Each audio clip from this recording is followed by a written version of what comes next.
Hola a todos, mi nombre es Valentina, soy residente de diagnóstico por imágenes del Sanatorio San Jerónimo y hoy vamos a comenzar con el módulo de tórax del curso de diagnóstico por imágenes, del cual estoy a cargo del primer módulo que es infecciones pulmonares.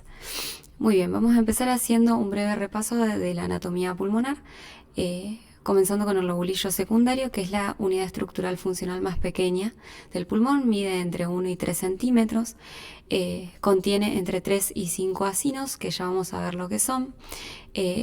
Están separados entre sí por septos interlobulillares y en el centro de estos se encuentra la arteria pulmonar y el bronquiolo que lo nutren. Bueno, en cuanto a los acinos, es la porción del pulmón distal al bronquiolo terminal y están compuestos por el bronquiolo terminal, el bronquiolo respiratorio y el saco alveolar, como vemos en este esquema. Los alvéolos, que son sacos de aire, y las estructuras de soporte o intersticio pulmonar, que está conformado por los vasos sanguíneos, vasos linfáticos y tejido conjuntivo. Muy bien, vamos a comenzar haciendo un breve repaso de los distintos métodos por imágenes que vamos a mencionar en esta clase. No los vamos a abordar en profundidad, pero sí vamos a ver qué energía utilizan, qué lectura podemos hacer de ellos. Vamos a hacer una breve reseña de cada uno, ¿sí? Comenzando por la radiografía. Esta utiliza rayos X, que es energía ionizante.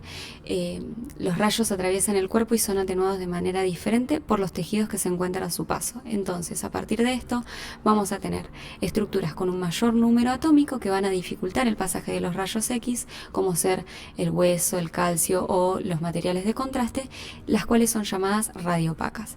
Y las estructuras que contienen aire, que presentan poca resistencia al pasaje de los rayos X, como los pulmones o las vísceras huecas, son las llamadas radiolúcidas. Entonces acá tenemos un ejemplo de una radiografía de tórax de frente y perfil, en las cuales vamos a tener estructuras radiolúcidas y estructuras radiopacas. En cuanto a las radiopacas, tenemos en la radiografía de frente, por ejemplo, los arcos costales, los cuerpos vertebrales, la silueta cardíaca, las clavículas, las estructuras vasculares del pulmón, y como estructuras radiolúcidas ambos campos pulmonares. ¿Qué debemos mirar a la hora de ver una radiografía de tórax normal? ¿A qué le tenemos que prestar atención? Bueno, es importante tener en cuenta, como ustedes ya deben saber, la técnica con la cual se realizó, que debe ser centrada, bien inspirada, bien penetrada, pero además es importante seguir un orden de visualización para no olvidarnos de nada.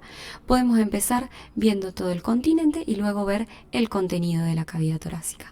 ¿A qué me refiero con continente? Bueno, ver las estructuras óseas, clavículas, la parrilla costal, los cuerpos vertebrales, y después abordar el contenido de la cavidad torácica, que sería, por empezar, la silueta cardiomediastinal, que está compuesta por un borde izquierdo y un borde derecho. En el borde izquierdo vamos a encontrar dos arcos, un arco superior que representa la vena cava superior y un arco inferior que representa la aurícula derecha. En cuanto al borde izquierdo, vamos a tener un arco superior, un arco medio y un arco inferior. En el arco superior vamos a encontrar lo que representa el callado aórtico, en el arco medio lo que representa la arteria pulmonar y en el arco inferior lo que representa el ventrículo izquierdo, ¿sí? Luego de evaluar la silueta cardiomediastinal, vamos a enfocarnos en los campos pulmonares, los cuales están divididos del lado derecho por dos cisuras, la cisura menor, que es la que vemos en rojo, y la cisura mayor, que es la que vemos en amarillo, que delimitan tres lóbulos: el lóbulo superior derecho, el lóbulo medio y el lóbulo inferior derecho. Y en cuanto al campo pulmonar izquierdo, está dividido en dos lóbulos, uno superior y uno inferior, por la cisura mayor. Muy bien, eso en cuanto a radiografía. En cuanto a tomografía, también es un método que utiliza rayos X, lo cual es importante aclarar porque es energía ionizante y puede tener ciertas contraindicaciones, como ser, por ejemplo, un embarazo precoz. Estos rayos X atraviesan el cuerpo y son transformados en señales por el equipo, en señales eléctricas que luego se traducen en imágenes, ¿sí? Las distintas estructuras que atraviesa el cuerpo van a presentar diferentes densidades, que están determinadas por las unidades de Hanfield, que ya las vamos a ver. Entonces vamos a tener estructuras hiperdensas o blancas y estructuras hipodensas o negras. que se van a clasificar, como les decía, según las unidades de Hanfield. Entonces, las unidades de Hanfield nos van a determinar si las estructuras son hiperdensas, hipodensas o isodensas, de acuerdo a la cantidad. Entonces vamos a tener, por ejemplo, estructuras de más de 1000 unidades de Hanfield, las cuales van a ser hiperdensas o blancas, y estructuras de menos de 1000 unidades de Hanfield, que van a ser las llamadas hipodensas y que las vamos a ver negras. Y en el medio de estos dos extremos, un abanico de posibilidades que son, por ejemplo, los tejidos blandos, el tejido adiposo, los líquidos, que todos van a presentar distinta cantidad de unidades de Hanfield, y en las imágenes se van a traducir con distintos tonos de grises. Muy bien, entonces el equipo realiza imágenes, la toma de las imágenes en axial, y después se realizan reconstrucciones, por ejemplo, en cortes sagital y cortes coronal, como vemos en este ejemplo de una tomografía de tórax, en corte axial, sagital y coronal. Muy bien, en cuanto a la ecografía o ultrasonido, este método utiliza el ultrasonido, que es una energía mecánica que necesita un medio para propagarse. Las estructuras se diferencian en relación a la capacidad de transmitir las ondas de ultrasonido, y a partir de esto vamos a tener estructuras anecoicas, hipoecoicas e hiperecoicas. Esto es un ejemplo de una ecografía pulmonar normal, en donde tenemos en la primera foto una ecografía en 2D y en la segunda foto en modo M. Pero más adelante lo vamos a desarrollar mejor, ¿sí?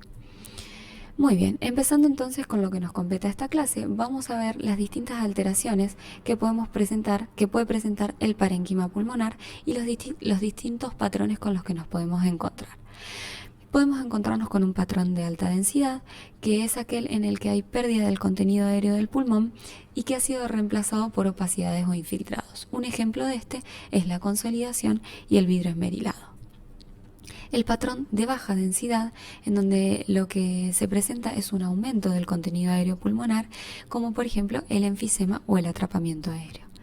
El patrón reticular y lineal, que son patologías que producen engrosamiento de los septos interlobulillares y el intersticio, como por ejemplo la fibrosis. Y por último, el patrón nodular y nodulillar, que son patologías con múltiples nódulos en el intersticio, que pueden ser centrales o periféricos. Muy bien, en cuanto al patrón de alta densidad, estas son dos radiografías de ejemplo. Es el que más vamos a desarrollar porque es el que nos compete en esta clase. Es cómo se presentan las infecciones pulmonares con patrón de alta densidad, y tenemos estos dos ejemplos, en el cual en la radiografía de frente de la imagen A vamos a ver lo que sería una radiografía con opacidades difuminadas en vidrio esmerilado, y en la radiografía de frente de la imagen B vamos a tener una consolidación en el lóbulo superior derecho.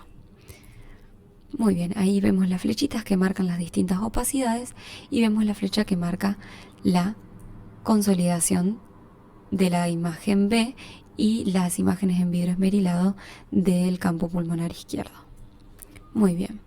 Acá vemos un ejemplo de tomografías, lo mismo. En la imagen A vemos opacidades en vidrio esmerilado distribuidas por ambos campos pulmonares, y en la imagen B vemos una consolidación con presencia de broncograma aéreo y opacidades en vidrio esmerilado que la rodean. Muy bien. En cuanto al patrón de baja densidad, como les decía, un ejemplo es el enfisema, y podemos tener los tres tipos de enfisema que ustedes ya deben conocer.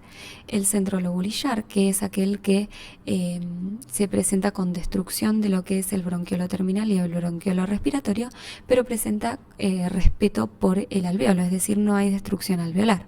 El paraseptal, que al contrario hay destrucción de los alvéolos distales y la vía aérea, es decir, bronquiolo terminal y bronquiolo respiratorio, están conservados. Y el panlobulillar, que es aquel que presenta destrucción alveolar y destrucción bronquial. A partir de esto vamos a ver entonces estos dos ejemplos. A la izquierda tenemos una radiografía de tórax de frente que presenta los siguientes signos: horizontalización de las costillas, aumento de la radiolucidez pulmonar de ambos campos pulmonares, alargamiento de la silueta cardíaca. Esos son algunos signos de enfisema. A la derecha tenemos una imagen tomográfica de un corte axial, en donde también tenemos destrucción de los septos interlobulillares, destrucción del parénquima, y podemos inferir que esto es un enfisema panlobulillar. Muy bien, en cuanto al patrón reticular y lineal, acá tenemos algunos ejemplos de una tomografía a la derecha, una tomografía de tórax, en donde vemos bien marcados los septos interlobulillares y un engrosamiento de la cisura pleural. Y en la radiografía de la izquierda, también una radiografía de tórax de frente, vemos con las linitas azules cómo se marcan los septos interlobulillares que normalmente no deberían marcarse. En rojo acá en la tomografía vemos cómo se delimita el lobulillo pulmonar, que normalmente no lo vemos, pero cuando hay engrosamiento de los septos sí podemos delimitarlo bien. Muy bien, y ahí, como les decía, el engrosamiento de las cisuras pleurales. Muy bien, y por último el patrón nodular y nodulillar que vemos. Bueno, este es el caso de un paciente con diseminación hematógena de un cáncer de tiroides, en donde vemos todo el pulmón lleno de nódulos y nodulillos por todo el intersticio, ¿sí? Tanto en la radiografía como en el corte coronal de la tomografía de tórax. Muy bien, entonces, como les decía, vamos a desarrollar un poco mejor el patrón de alta densidad, que es cómo se presentan las patologías que vamos a ver hoy. Entonces tenemos causas unilaterales del patrón de alta densidad, que pueden ser las atelectasias, las neumonías, los derrames pleurales y los tumores. Y causas bilaterales, que serían, por ejemplo, neumonías atípicas, derrames pleurales masivos, el edema agudo de pulmón, la hemorragia alveolar y las atelectasias bilaterales. Muy bien, ¿cuándo vamos a pensar que una opacidad que nosotros vemos en la imagen es de origen infeccioso? Cuando presente las siguientes características. Por ejemplo, bordes indefinidos y borrosos que se mezclan con el tejido pulmonar sano. Normalmente nos vamos a encontrar con una opacidad que no va a estar bien delimitada, excepto cuando entran en contacto con las cisuras, que vemos el borde bien delimitado. Eso lo vamos a ver en un ejemplo en una de las próximas diapositivas. Las opacidades de origen infeccioso crecen de forma centrífuga, pueden ir cambiando su morfología a lo largo del tiempo y tienen la característica de que presentan broncograma aéreo en su interior. ¿Qué es el broncograma aéreo? El broncograma aéreo es la permeabilidad del bronquio rodeada por los alvéolos llenos de líquido, que son los que nos van a dar la imagen de la consolidación. Muy bien, entonces vamos a hacer un breve repaso de las patologías infecciosas pulmonares, en este caso de las neumonías, que son la infección de los alvéolos, de la vía aérea terminal y el intersticio pulmonar, y que pueden ser, de acuerdo a lo que afectan, típicas o lobares, que son aquellas que se presentan como una condensación lobar con broncograma aéreo, que es lo que hablábamos recién, o las atípicas, que se pueden presentar como bronconeumonías o neumonías intersticiales. Las bronconeumonías son aquellas que comienzan en los bronquios o bronquiolos y se extienden por contigüidad al espacio aéreo. Hay una afectación parcheada, multifocal y bilateral en los pulmones, y es raro que esté asociado al derrame pleural. Muy bien, entonces las vamos a clasificar de acuerdo a la situación clínica, de acuerdo a la etiología y de acuerdo a la afectación que vemos en las imágenes, de distintas maneras. De acuerdo a la situación clínica la vamos a clasificar en neumonía extrahospitalaria o de la comunidad, que son aquellas neumonías que se dan en pacientes no hospitalizados o aquellas que se presentan en un paciente hospitalizado, pero dentro de las primeras 24 horas. Las neumonías intrahospitalarias, que son aquellas que se dan en pacientes hospitalizados o en aquellos pacientes que han sido dados de alta hasta 10 días posteriores al alta. Y las neumonías en pacientes inmunocomprometidos. De acuerdo a la etiología las vamos a clasificar en bacterianas y virales, y de acuerdo a la afectación En las imágenes van a ser lo que hablábamos recién: neumonías lobares, bronconeumonías o neumonías intersticiales. Muy bien, entonces acá vemos un ejemplo de de los tres posibles patrones que encontramos en las imágenes. Entonces vamos a ver en la primera una neumonía lobar, que como les decía es una opacidad de bordes difuminados, que presenta un borde definido porque entra en contacto con la cisura menor, es unilateral, presenta broncograma aéreo. En el medio vemos un ejemplo de una bronconeumonía, que es de afectación bilateral, con opacidades parcheadas, periféricas, que es a lo que llamamos bronconeumonía. Y por último, una neumonía intersticial con compromiso de un campo pulmonar, opacidades difuminadas que se distribuyen por todo el campo pulmonar izquierdo. Muy bien, entonces continuamos con el repaso. Vamos a ver un poquito de epidemiología. La neumonía es una causa importante de mortalidad, es la quinta causa de muerte en países desarrollados y la primera causa de origen infeccioso, ¿sí? Las etiologías pueden ser patógenos comunes, el más frecuente es el neumococo. También se encuentra dentro de los patógenos comunes el Mycoplasma pneumoniae y los virus respiratorios, y como patógenos no habituales el Haemophilus influenza, el Staphylococcus aureus y las enterobacterias como el Escherichia coli. Entonces, las vías de infección van a ser la vía hematógena, la aspiración de microorganismos patógenos, que es la más frecuente, por aerosolización, y la diseminación por contigüidad. Y por último, la aspiración de secreciones bucofaringias. Muy bien, entonces la presentación clínica habitual con la que nos vamos a encontrar con un paciente con neumonía típica es un paciente con fiebre, con tos productiva o no, con dolor torácico tipo pleurítico y disnea. También puede estar asociado a cefalea, náuseas, vómitos y astenia. El diagnóstico normalmente es clínico, pero puede estar ayudado por algún examen radiológico o de laboratorio. Muy bien, ahora vamos a ver qué rol ocupan las imágenes en la patología infecciosa pulmonar. Pueden servir para confirmar la sospecha clínica, la posible etiología y la localización y extensión del proceso infeccioso, diferenciarlo de otras enfermedades, es decir, realizar diagnósticos diferenciales, controlar la respuesta al tratamiento y detectar complicaciones y secuelas.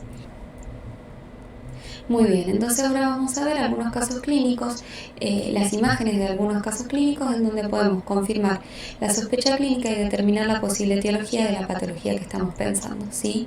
Este es el caso de una paciente femenina de 55 años que presenta fiebre, tos productiva y dolor en parrilla costal derecha. Entonces realizamos dos radiografías, una de frente y una de perfil. Como vemos en el frente, en el tercio inferior del campo pulmonar derecho vemos una opacidad de bordes difuminados que presenta broncograma aéreo interior y signo de la silueta negativo. Cuando vamos al perfil podemos determinar de qué se trata de una consolidación del lóbulo inferior derecho.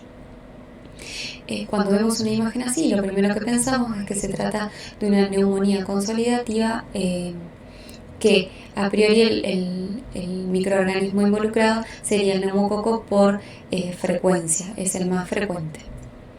Muy bien, como vemos acá, marcamos la consolidación. El siguiente caso es una paciente femenina de 40 años que presenta fiebre, tos seca, dolor en parrilla costal izquierda y presenta estas imágenes: una radiografía de frente y una radiografía de tórax de perfil, en donde vemos una opacidad en casi todo el campo pulmonar izquierdo, de bordes difuminados, que presenta signo de la silueta positivo, es decir,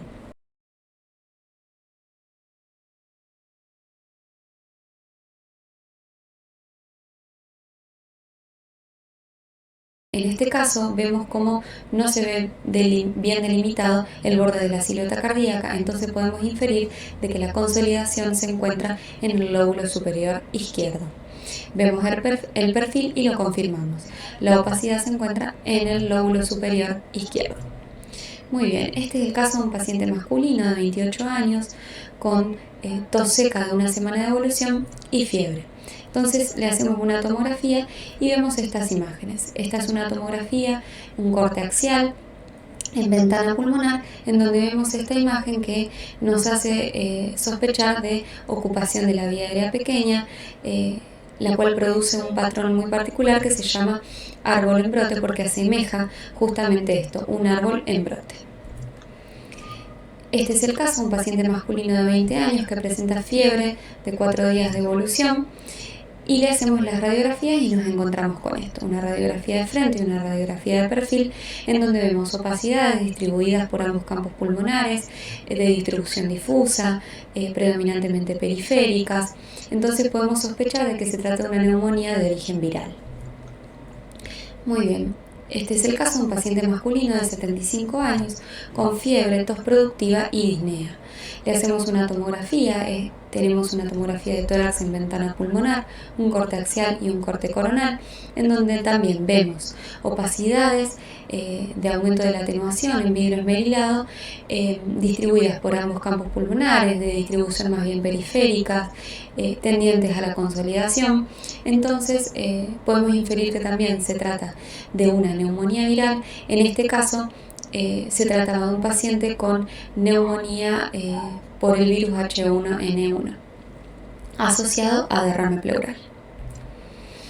Y por último, este es el caso de un paciente masculino de 60 años que presenta tos seca de un mes de evolución y pérdida de peso. Le hacemos una tomografía y nos encontramos con estas imágenes. Una consolidación cavitada en el vértice pulmonar derecho, que por su clínica y antecedentes podemos inferir que se trata de una tuberculosis. Muchas gracias. Hola a todos, mi nombre es Echeverría Fernando, soy residente de tercer año en la especialidad de diagnóstico por imágenes en el Sanatorio San Jerónimo. Voy a continuar con la clase que está dando Valentina. Vamos a ir con la segunda parte. En esta parte nos vamos a enfocar, vamos a comenzar con los diagnósticos diferenciales de la patología infecciosa del pulmón. Como ya le estuvo explicando Valentina, la neumonía presenta un patrón de aumento de la atenuación, entonces los diagnósticos diferenciales van a estar relacionados con aquellas patologías que también aumentan la atenuación, pero que no son infecciosas necesariamente. Vamos a tener por un lado las consolidaciones y por otro lado las áreas en vidrio esmerilado. Lo que vamos a tener en cuanto a las consolidaciones son las atelectasias y las masas tumorales, y aquella patología que más frecuentemente genera áreas de vidrio esmerilado es el edema cardiogénico. Como vamos a hacer con la misma temática de presentar casos clínicos, así vamos mostrando los hallazgos más frecuentes. Primero tenemos un paciente masculino de 35 años con antecedente principalmente de que es tabaquista, con una clínica de tos seca y disnea de 2 meses de evolución. Vemos esto, tenemos una tomografía con una ventana pulmonar, son 2 cortes coronales en diferentes posiciones. Este es un poquito más atrás, este es un poquito más anterior y este es posterior. Lo que vemos es una lesión sólida que está comprometiendo, está localizada en el lóbulo inferior derecho, que en esta imagen lo que se ve continúa una línea como en esta parte, complementando con esta otra imagen. Podemos sospechar que esto puede ser una atelectasia. Entonces tenemos el primer diagnóstico, que esto es una consolidación tumoral. Imagínense este paciente, cómo sería una plaga, cómo se podría ver como una consolidación, un área de aumento de la atenuación que puede estar localizada por detrás de lo que se ve de la silueta cardíaca del lado derecho, y que secundariamente también estaba presentando afectación de un bronquiolo que era para el lóbulo inferior derecho, por lo que estaba generando una atelectasia del mismo. Como ven, las características principales de la atelectasia, como recuerdan, tiene una base hacia la periferia y un vértice que se dirige hacia el ilio. Otro caso es un paciente masculino de 65 años que presentó una clínica que como clínica presentaba disnea de horas de evolución. Lo que vemos en las imágenes es, primero tenemos una imagen de una tomografía, un corte coronal de tórax con ventana de pulmón y una radiografía de tórax de frente, en lo que vemos claramente una afectación difusa de ambos campos pulmonares. Vemos áreas de aumento de la atenuación, áreas en vidrio esmerilado y también tipo reticular, que estaría afectando principalmente y más notoriamente del lado derecho la zona periliar, respetando en cierta medida lo que sería la periferia, y del pulmón izquierdo casi lo compromete completamente. Esto está mucho más claro visto en la tomografía, son prácticamente los mismos hallazgos. Vemos acá imágenes de engrosamiento de los septos interlobulillares, áreas en vidrio esmerilado de distribución periliar. Este es el signo llamado edema en alas de mariposa. Bueno, acá tenemos otro paciente. En este caso vemos una tomografía de pulmón, de tórax, en una ventana pulmonar. Vemos un corte axial y un corte coronal, en lo que principalmente lo que más llama la atención primero es el tamaño de la silueta cardíaca, el tamaño de las cavidades cardíacas, que está aumentado de tamaño. No se preocupen, por ahí no se distinguen tanto las estructuras. ¿Por qué? Porque esto es una ventana de pulmón. Es para ver el parénquima, no es para ver las estructuras del mediastino. Entonces vemos que el corazón está aumentado de tamaño, vemos que tiene un aumento de la tensión en vidrio esmerilado, pero principalmente también vemos que tiene un engrosamiento de los septos interlobuliares, acá estaría marcado por estas líneas. A su vez, vemos un moderado, al menos moderado derrame pleural. Acá podríamos diferenciar que parte es derrame pleural y parte también puede ser atelectasia pasiva por el mismo derrame pleural. Y en el coronal vemos lo mismo, esta misma imagen, que esto es correlativo con el signo de menisco de la radiografía de tórax de frente en un paciente de pie. Bien, estos son signos claros de un edema de pulmón de probable origen cardiogénico por una sobrecarga hídrica. Bueno, y si se preguntan qué es esto, así es como se ve un tubo endotraqueal. La importancia, ya que estamos acá, se les comento, la importancia de evaluar en la tomografía del tubo endotraqueal, tanto en la radiografía también como en la tomografía, es evaluar que esté de posición supracarinal y no esté colocado selectivo en ninguno de los bronquios principales. Pasamos a otro caso. Este es el caso de un paciente masculino de 40 años con una clínica de disnea de 4 días de evolución que fue evolucionando gradualmente hasta ser una disnea de reposo. Se hace una radiografía en la que se observa primero es una hiperinsuflación del pulmón izquierdo, hay una horizontalización de las costillas, un aplanamiento del diafragma. Y además, si vemos a nivel del diafragma, vemos una desviación de la tráquea hacia el lado contralateral, es hacia el lado del pulmón que está completamente colapsado. Esto es imposible encontrar la etiología o pensar en una etiología a través de la radiografía. Este paciente seguramente se necesita hacer una broncoscopía o avanzar con un estudio de tomografía de tórax. Estas son las imágenes que estamos viendo: la desviación de la tráquea, la hiperinsuflación del pulmón y el aplanamiento del diafragma del lado contralateral. Bueno, ahora vamos a comenzar con uno de los temas más importantes de esta charla, que es la patología infecciosa pulmonar causada por COVID. Esta pandemia que tanto nos ha traído problemas estos años y nos sigue trayendo. Como ya saben, ya seguramente muchos deben saber, pero es una enfermedad infecciosa viral causada por el SARS-CoV-2. Es una enfermedad infecciosa como cualquier otra que tiene predilección por las vías respiratorias inferiores, por eso causa principalmente neumonía entre las cosas más graves. Vamos a ver que la presentación clínica, seguramente ya tienen idea, es fiebre entre el 85 y el 90% de los casos, es el signo más frecuente. También puede estar acompañado de tos y esputo, puede estar acompañada también de alteraciones del olfato y el gusto, la fatiga, dificultad respiratoria. Desde que comenzó la pandemia han salido numerosos estudios, se ha querido hacer numerosos consensos de ver, como cualquier otra patología, cómo estudiar, cuál es la mejor forma de abordar a un paciente con estas características. Y por lo tanto nosotros nos vamos a abocar, yo les vengo a comentar sobre dos estudios que han planteado la mejor forma o cómo presentar al paciente en cuanto a las imágenes. Fíjense, la fecha de este estudio es de marzo del 20 de marzo del 2020. Es uno de los primeros estudios que salió principalmente con médicos, científicos chinos, teniendo en cuenta la experiencia que han tenido ellos durante la pandemia. Posteriormente salió otro estudio, este estudio es del 20 de noviembre del 2020, es decir, con un poco más de pacientes, un poco más enterados de cómo es la enfermedad, que principalmente en lo que se ve en todos estos estudios es una evolución afinando de en qué momento pedir una radiografía y cuándo dejarlo para una tomografía. En principio se comenzó en marzo de 2020. Este estudio plantea la posibilidad de hacerle tomografía precoz a todos los pacientes que tengan sospecha clínica de COVID, pero más adelante esto se fue desmintiendo, de alguna manera se fue como afinando para que todos aquellos pacientes que tengan sospecha clínica de COVID y puedan o no requerir una internación, solamente se le haga una radiografía. Que la tomografía tenga indicaciones precisas de hacerse, que ya la vamos a repasar posteriormente. Entonces, con todos estos estudios que se han realizado, el Ministerio de Salud, obviamente como cualquier otra enfermedad, planteó un algoritmo para seguir ante pacientes con este tipo de características.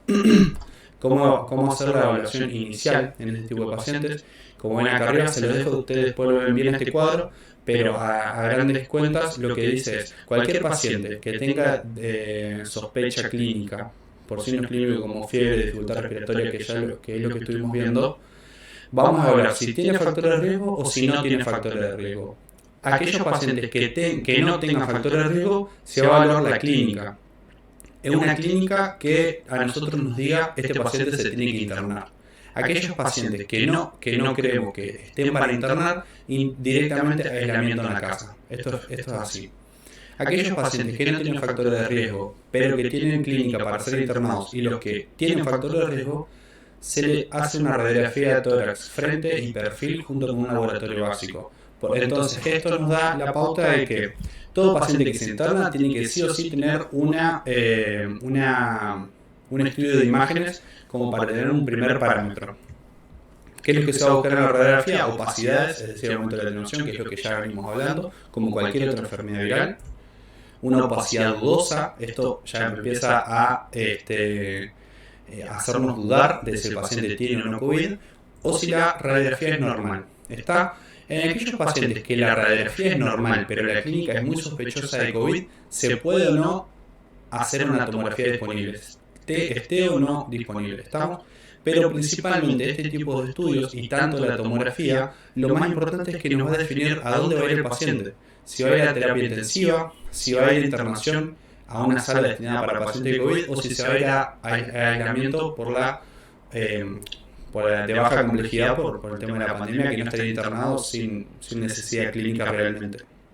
Entonces, el estudio predilecto utilizado en esta pandemia fue la radiografía de tórax. Todos aquellos estudios, los consensos, determinaron que todos los pacientes tienen que tener una radiografía de tórax al ingreso. ¿Cuáles son las características? La sensibilidad de la radiografía no es la más alta en cuanto teniendo en cuenta con la tomografía, que es de un 97%. Esto en parte está determinado o está relacionado en que las imágenes en la radiografía de tórax son exactamente iguales a cualquier otra neumonía viral. ¿Cuáles son estos hallazgos? Las opacidades reticulonucleares, que están presentes en el 47 al 52% de los casos, y las opacidades en vidrio esmerilado presentes en el 33 al 48% de los casos de las radiografías. ¿Estamos? Bueno, vamos a comenzar viendo los hallazgos típicos de una radiografía de tórax en pacientes con COVID. Este caso es una paciente femenina de 47 años. En la radiografía A se hace en el día 0, donde la paciente presentaba clínica sugerida o clínica sugestiva de neumonía por COVID. Entonces en la radiografía se ven sutiles, áreas en vidrio esmerilado, que en algunos lugares se asocian a engrosamientos reticulares. Y esta es la misma paciente 5 días después, ya con el diagnóstico hecho de COVID, donde vemos que este compromiso es mucho mayor. Vemos las áreas en vidrio esmerilado, aumento de la atenuación de forma algodonosa, también se le puede decir. En algunos lugares se asocia a reticulaciones, que también tenemos que tener en cuenta que esta paciente, como ven el diafragma, comparando con está menos inspirada, por lo cual puede agravar un poco o no puede ser tan fehaciente el tema de aumento de la atenuación, porque el pulmón no está inspirado, pero de todos modos ya se ve un claro avance en la enfermedad. Vamos con otro paciente, un paciente masculino de 57 años, ya con el diagnóstico de COVID realizado. Se hace una radiografía donde se ven las áreas en vidrio esmerilado, de distribución difusa en ambos campos pulmonares, a predominio periférico, que en el tercio medio del campo pulmonar derecho comienza a confluir ya estas opacidades estas áreas de vidrio esmerilado, no vemos derrame, los senos están libres, y esta es una tomografía, una radiografía de frente del mismo paciente 7 días después de esta radiografía. ¿Qué es lo que vemos? Ya vemos un paciente mucho más complejo, perdón. Las áreas de vidrio esmerilado marcadamente progresaron, ya los senos fotofrénicos no los estamos viendo, pueden estar velados por un derrame pleural, más allá de que no sea frecuente en las infecciones con COVID. Vemos la línea blanca, está marcando un catéter que va hacia la vena cava superior. Este es un catéter con acceso a la vena subclavia derecha, y este es otro catéter de acceso central. Vemos este es el recorrido que estaría terminando en proyección de la vena cava superior. Este es el acceso yugular, y esta flechita negra lo que está marcando es una sonda nasogástrica. Por lo tanto, ¿qué es lo que esto nos lleva a pensar? Una característica muy importante de esta enfermedad del COVID, que la mayor cantidad de hallazgos o la mayor complejidad radiológica se ve en los pacientes entre el día 10 y 11 de haber comenzado los síntomas. Es decir, que no es lo mismo que este paciente debute o comience la enfermedad con esta imagen a que comience la enfermedad con esta imagen. ¿Por qué? Porque si nosotros tenemos el diagnóstico de un paciente y vemos estas imágenes en un paciente que tiene 2 días de síntomas, sabemos que en 9 días, es decir, en 11 días de haber comenzado la enfermedad, esto va a estar mucho peor. En cambio, este paciente, si es en 5 días se hace esta radiografía y vemos así, no está bien, pero sabemos que tiene 5 días más, por lo menos para seguir empeorando, como en el transcurso básico de una enfermedad. Bueno, este es otro caso, un paciente masculino de 70 años, con clínica de fiebre, tos y disnea, de 10 días de evolución. Este tiene un curso más alargado, un paciente grande. Ya vamos a ver por qué otras características podemos ver en una radiografía. Lo que se ve son áreas, sutiles áreas de vidrio esmerilado en el tercio inferior del campo pulmonar derecho, y un poco más comprometido, bien subpleural, bien periférico, áreas de vidrio esmerilado en el tercio medio, superior y un poco del inferior del campo pulmonar izquierdo. Los senos fotofrénicos están libres, lo vemos en los laterales, lo vemos en el posterior, vemos que no hay opacidades que nos estén comprometiendo los sectores posteriores de ambos campos pulmonares. Sí, esto es claro de una enfermedad, pero lo que yo le quería demostrar es que este paciente es un paciente que tiene cierta complejidad a la hora, porque si ustedes ven acá, estas son huellas quirúrgicas de esternotomía. Entonces ya es un paciente que fue por lo menos intervenido por alguna afección cardíaca. La silueta cardíaca está marcadamente aumentada de tamaño. Entonces la complejidad de este paciente no es el mismo de ver una radiografía de un chico de 20 años que podría presentar, o podríamos presuponer una evolución mucho más benigna de la enfermedad. Bueno, ahora vamos a comenzar, vamos a ver algunos de los que son hallazgos más atípicos de esta pandemia o indeterminados de COVID. En este caso es un paciente masculino de 28 años con una PCR positiva. ¿Qué es lo que vamos a esperar? Encontrarnos con un paciente con áreas de vidrio esmerilado, pero no. Lo que vemos acá es una consolidación que está ubicada en el lóbulo superior derecho. Vemos algunas imágenes que podrían hacernos pensar en un broncograma aéreo. Esta imagen es principalmente para que ustedes piensen y ustedes sepan que los pacientes pueden debutar de otra forma y no siempre con el vidrio esmerilado que tanto vemos en el COVID y tanto se ha hablado. Este es un paciente masculino de 70 años con fiebre y también PCR positiva. Entonces lo que vemos son sutiles áreas de vidrio esmerilado localizadas en ambos tercios inferiores de ambos campos pulmonares. Y en el perfil vamos a ver el signo del menisco en el seno fotofrénico posterior, que nos estaría dando un derrame pleural. Muchas veces, muchos profesionales podrían decir inmediatamente que esto no es COVID por la presencia de derrame, que el derrame no está relacionado con el COVID, pero en este caso sí lo estaba. Por eso estamos hablando de hallazgos atípicos o indeterminados. Bueno, ahora comenzamos, vamos a hablar de la tomografía, que es por lejos el estudio más sensible para el diagnóstico de COVID en cuanto a las imágenes, llegando a una sensibilidad del 97%. Hay casos descritos, muchos casos descritos donde la tomografía es positiva, o sea, hay hallazgos característicos de COVID cuando el PCR es negativo. no son pocos esos casos. Hemos visto acá en Santa Fe, en nuestro sanatorio hemos tenido pacientes donde la PCR era negativo y la tomografía tenía hallazgo positivo. Es algo que está estudiado. Era una de las cosas de por qué se planteaba que la tomografía también sea un estudio precoz. Pero, de todos modos, la tomografía siguió teniendo sus indicaciones puntuales para determinados casos. Dentro de los hallazgos más frecuentes en la tomografía vamos a ver vidrio esmerilado en el 88% de los pacientes, que va a presentar una distribución periférica, tanto el vidrio esmerilado como cualquier otra afectación. Vamos a ver un compromiso bilateral en la mayoría de los casos, que son hallazgos multifocales y a predominio de lóbulos inferiores. Vamos a presentar algunos casos. Este es el caso de un paciente masculino de 64 años que como clínica presentaba fiebre, tos y pérdida del olfato, típico caso de la pandemia. Entonces los hallazgos son estos. Este es el vidrio esmerilado de distribución periférica, afectación multifocal, está señalado por las flechas. Este es otro caso de otro paciente donde estas típicas imágenes en vidrio esmerilado luego comienzan a confluir hasta llegar a comprometer el parénquima en forma de condensación y así comprometer de mayor manera el espacio aéreo. Este es otro paciente en donde vemos en la figura C, vemos ya cuando hay una reticulación, un engrosamiento de los septos interlobulillares que está obviamente de distribución periférica. Estos son hallazgos que se pueden ver ya cuando la enfermedad es avanzada, ya cuando tiene un tiempo de evolución bastante grande.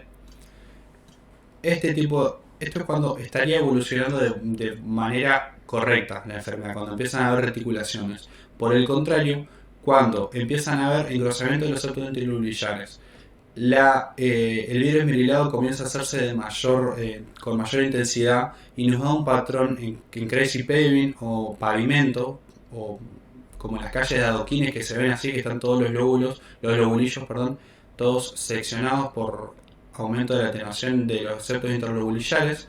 Es cuando el vidrio esmerilado evoluciona, pero de mala forma, digamos. Y además está asociado en este caso a una consolidación que está marcada por el asterisco de localización periférica también. Acá tenemos otro signo. Este es el signo del halo inverso. Es un signo infrecuente, pero es característico y es típico de la enfermedad. Es decir, hay altas posibilidades que este signo esté puntualmente en un paciente con COVID. Esta es una radiografía, este es un corte axial y este es un corte sagital, en donde vemos un área en vidrio esmerilado que está rodeada de una condensación del parénquima pulmonar. Esto no está bien determinado si es una complicación del área en vidrio esmerilado o si es una buena evolución de una condensación secundaria del COVID. Como les digo, no es un hallazgo frecuente, pero sí es un hallazgo que es bien típico de los pacientes con COVID, el signo del halo inverso. Ahora lo que vamos a hacer es vamos a ver una evaluación, cómo es la evolución imagenológica en un paciente con COVID. Tenemos una paciente de 56 años que se le hace un diagnóstico de COVID y 10 días del comienzo de los síntomas tenemos estos hallazgos. Áreas en vidrio esmerilado, de distribución parcheada, multifocal en ambos campos pulmonares, que donde está señalando la flecha está tendiendo a la confluencia, está consolidando el parénquima. La misma paciente, pero 25 días de haber comenzado los síntomas, es decir, 15 días después de la primera tomografía. Vemos estas imágenes, donde ya hay consolidación del parénquima de esas áreas en vidrio esmerilado. Comienzan a consolidarse y a su vez a engrosar los septos interlobulillares. Y la misma paciente, pero 42 días de haber comenzado los síntomas, donde las reticulaciones son más evidentes, las consolidaciones, si bien están presentes, comparándolas con el estudio anterior, ya nos despreocupa muchísimo. Fíjense, el compromiso en el campo pulmonar izquierdo es casi nulo, está bien pegado a la pleura. Esto es muy importante tener en cuenta porque si bien ya sabemos que todas las enfermedades infecciosas llevan alrededor de entre 45 y 60 días para poder hacer la resolución completamente imagenológica, este es un claro ejemplo de ello. Una paciente de 42 a 42 días de haber comenzado con los síntomas, cómo remiten los signos que nos estaría demostrando una buena evolución de la enfermedad. Entonces, a modo de conclusión, como para ir cerrando este tema, el maestro Miyagi nos va a dar unos tips que a todos nos va a servir para poder llevarnos lo más importante en cuanto a las imágenes que nos dejó esta pandemia. La prueba de imagen inicial es la radiografía de tórax por excelencia, una radiografía de tórax de frente y perfil para todos aquellos pacientes que se internan y solo los pacientes que nos dejan alguna duda diagnóstica. La tomografía está reservada para detectar principalmente posibles complicaciones, proporcionar diagnósticos alternativos, en casos también que hay una discrepancia clínica, analítica y radiológica. Esto quiere decir pacientes que la clínica no condice con la analítica, que el laboratorio esté muy alterado y la clínica está bien, o viceversa, o cuando tenemos una gran afectación en una radiografía, pero el paciente está bien clínicamente, siempre se pide una tomografía para poder esclarecer un poco el cuadro, o cuando no pueda ser posible el diagnóstico microbiológico. Tengan en cuenta que el hisopado para el PCR también tiene sus complicaciones, como por ejemplo contaminación de la muestra, dificultad. Tenemos que tener en cuenta la habilidad del operador para poder tomar una buena muestra y que sea significativa. Esas son cosas que afectan mucho la calidad de un diagnóstico microbiológico también. Tenemos que tener en cuenta cuáles son las características principales de COVID, que esto fue ya lo que estuvimos hablando. Y por último también tenemos que tener en cuenta que las pruebas de imagen nos permiten monitorizar la evolución de la enfermedad y graduar la gravedad de la afectación pulmonar. Esto es principalmente importante para aquellos pacientes que se internan, saber que la radiografía inicial no solamente es para confirmar el diagnóstico microbiológico, sino para tener un parámetro para decir partimos desde acá y vamos viendo hacia dónde vamos en cuanto a la evolución clínica del paciente. ¿Está? Eso sería todo. Vamos a continuar con la clase de ecografía. Buenas tardes a todos, mi nombre es Gerarda Elisa, soy médica residente de la especialidad en ecografía general del Sanatorio San Jerónimo de la ciudad de Santa Fe. A continuación les voy a entregar algo de información de la importancia que tiene el ultrasonido en los pacientes que están cursando patología o sospecha de patología de COVID y la importancia que tiene el ultrasonido en los métodos de triage para poder definir la conducta consecuente del paciente. A continuación les presento un esquema donde podemos observar en la porción izquierda de la pantalla un paciente en posición anatómica visto desde frente y hacia la derecha en posición anatómica pero visto desde su dorso. Lo que ustedes pueden analizar son distintas regiones que están señaladas. Son 12 regiones las cuales nos permite y debemos realizar el estudio pulmonar y pleural con diferentes sondas o transductores. A modo de referencia vamos a tomar como referencias anatómicas, digamos, hacia superior las clavículas, hacia inferior los rebordes costales, hacia el medio una línea imaginaria que une ambas líneas mamilares, línea hemiclavicular, línea axilar anterior, línea axilar media, línea axilar posterior y hacia el dorso podemos tomar como a modo de reparo anatómico, la escápula, una línea que pase por el medio de la escápula y otra que pase por el borde más inferior de la escápula. De esta forma se delimitan 12 regiones de las cuales tenemos que estudiarlas para poder evaluar la patología pulmonar y pleural en este caso. Para delimitar conjuntamente con la clínica finalmente la conducta terapéutica de este paciente. Bien, como decíamos, podemos utilizar sondas más bien de tipo lineales o convexas. Cuando utilizamos transductores de tipo lineales nos permite analizar la pleura más superficialmente, ya que son sondas que tienen mayor frecuencia y nos permiten ver lo que más cerca está del transductor. En cambio, cuando queremos hondar en profundidad y queremos ver más hacia parénquima pulmonar, debemos utilizar sondas de tipo convex, en el cual la frecuencia se reduce pero aumenta la profundidad.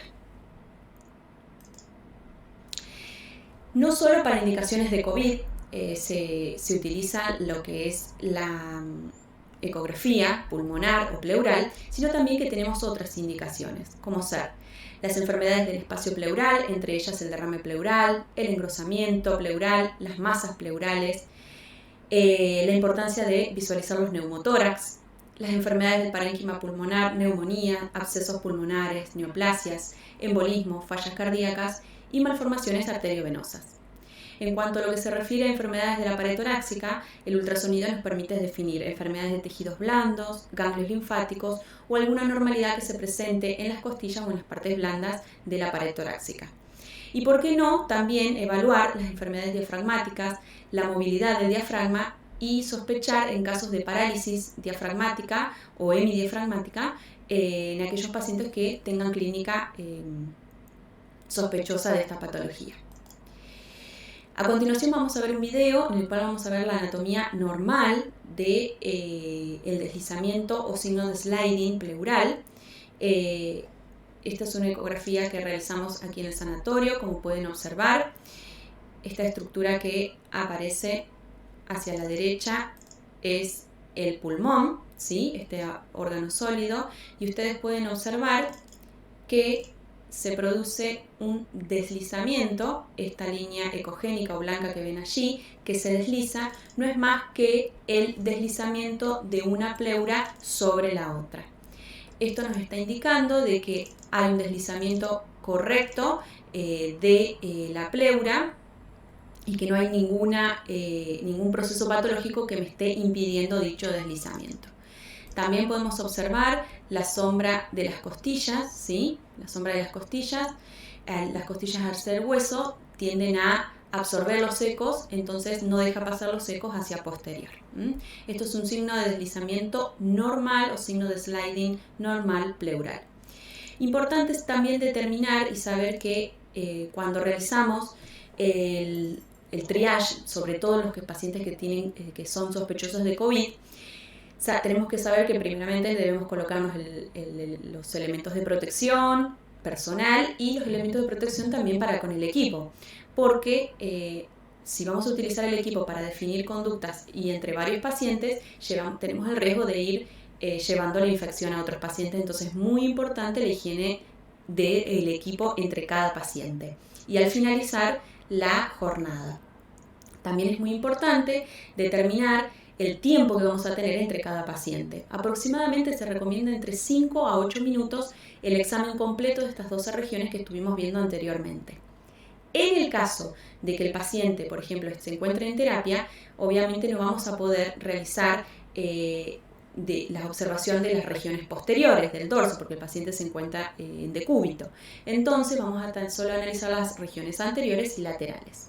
Lo mejor siempre para analizar la pleura y todo el tórax en su contexto es analizar la parte anterior, lateral y posterior con el paciente en posición sentado, ¿sí? En caso de que tengamos que hacerlo lo más rápido posible para definir conductas, si el paciente se puede sentar es mucho mejor, y sí podemos analizar lo que son las regiones bivasales y los campos medios, desde los campos medios hacia lo que son las bases, porque está comprobado que el COVID compromete principalmente las bases pulmonares, ¿sí? Entonces, con analizar las bases pulmonares o los campos medios y las bases de ambos pulmones, nos es suficiente para poder hacer un diagnóstico pleural.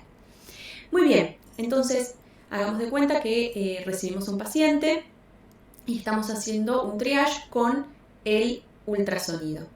En el ultrasonido vamos a ver, esto es por supuesto lo que estamos viendo en esta diapositiva, es una imagen estática, ¿sí? Fíjense cómo se ven las sombras de las costillas. Esto es un corte a nivel de la línea axilar anterior o media. Estas son las sombras de las costillas, aquí están delimitados por un esquema. Y tenemos esta línea ecogénica, es la pleura, ¿sí? Recordemos que esto en condiciones normales tiende a realizar un deslizamiento y un movimiento normal, y van a aparecer un patrón A donde se delimitan estas líneas A. Las líneas A son estas líneas que vemos aquí, son líneas ecogénicas paralelas a la línea pleural y generalmente nos está hablando de un pulmón normal, sin alteraciones, ¿de acuerdo? Y por supuesto evaluemos el signo siempre de sliding pleural. Cuando pasamos a un paciente que comienza a tener compromiso clínico y sospechoso de COVID, vamos a ver este tipo de patrón. Ya empezamos a ver en el cual un engrosamiento pleural, como se puede ver en esta diapositiva, un engrosamiento de la pleura, y comienza a aparecer estas líneas ecogénicas perpendiculares, en general lo que es la línea pleural, que son las líneas B, ¿sí? Cuando esto nos está indicando, este patrón de líneas B, que existe edema pulmonar. En este caso, cuando vemos 2 o 3 líneas B, hasta 2 o 3 líneas B, tiene un edema pulmonar leve y no tan comprometido lo que es el parénquima pulmonar, ¿sí? Pero a medida que avanzamos, el paciente va desaturando y evoluciona mal clínicamente, estas líneas B pueden aumentar en cuantía, como vemos en este caso, se nota el engrosamiento pleural y además se vuelve una irregularidad pleural, como vemos en este caso. Desde ya, el signo de sliding empieza a reducirse porque al haber tanto compromiso y tanto edema del parénquima pulmonar, tiende la movilidad a reducirse. Por supuesto, aquellos pacientes que van a la unidad de cuidados intensivos, a la unidad de terapia intensiva, son aquellos pacientes que tienen clínicamente un compromiso marcado o tienen signos de saturación de oxígeno, y en aquellos pacientes en los cuales, por ejemplo, nos permite ver este tipo de imagen, vemos una consolidación pulmonar. Directamente ya perdemos los límites de la pleura y vemos una consolidación que es toda esta área que podemos determinar aquí, heterogénea, ¿sí? Ocupando lo que es parte del campo pulmonar. Nos está indicando un edema severo a nivel del parénquima pulmonar con un signo de hepatización pulmonar. Se lo determina hepatización pulmonar por el hecho de que se asemeja a lo que es el parénquima hepático, ¿sí? Entonces, el rol que cumple el ultrasonido en la determinación de triage de los pacientes con sospecha de COVID es importantísimo. De hecho, en muchos países europeos han utilizado el ultrasonido como una de las primeras herramientas para poder determinar y tomar conducta terapéutica y clínica con los pacientes sospechosos de COVID.